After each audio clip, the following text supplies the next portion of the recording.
Marie Laforêt grande pudique, ces larmes qu'elle avait tenues à cacher point extravagante, volontiers rebelle et libertaire, Marie Laforêt était aussi une grande pudique.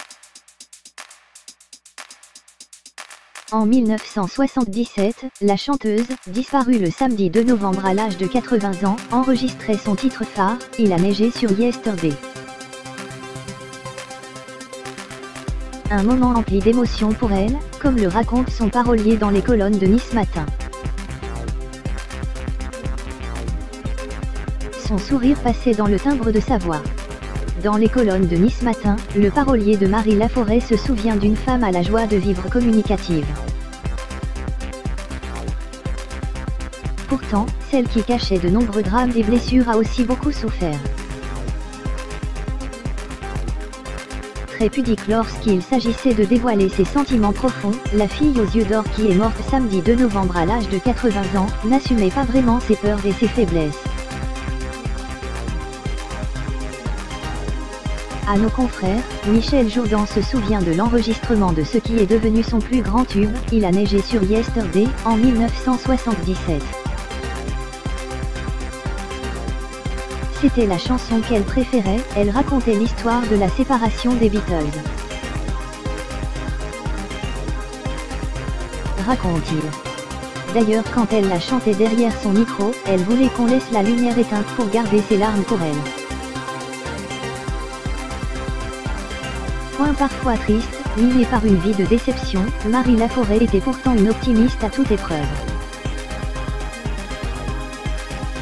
C'était aussi la joie de vivre. Elle aimait beaucoup s'amuser et elle était même très rigolote, confie son parolier, en évoquant celle qui faisait toujours preuve d'un humour noir caustique dans ces dernières années.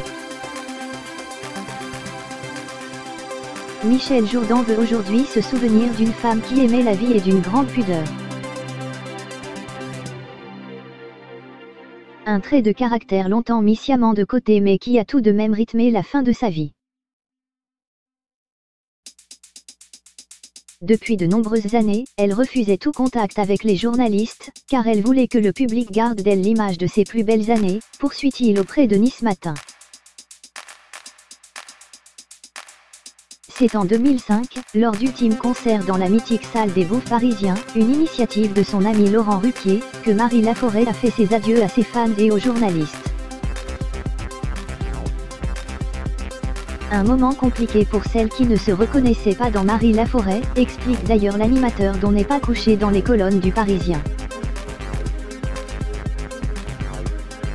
Après des mois de négociations, il avait finalement réussi à la faire monter sur scène une dernière fois. Ça faisait plus de 30 ans qu'elle n'avait pas chanté sur scène. Et c'était archi complet, se souvenait-il avec émotion. On avait prévu une semaine et on a dû en faire une deuxième. Elle était très rare, mais ses fans ne l'avaient pas oubliée. Une ultime communion avec ses nombreux admirateurs que Marie Laforêt aura savouré particulièrement avant de se retirer en Suisse, son pays de cœur. Ceux qui l'ont connue intimement disent aujourd'hui adieu à une vraie interprète avec un fort pouvoir d'émotion, comme l'a décrit son parolier, dont le sourire passait aussi dans le timbre de voix. Et les larmes aussi.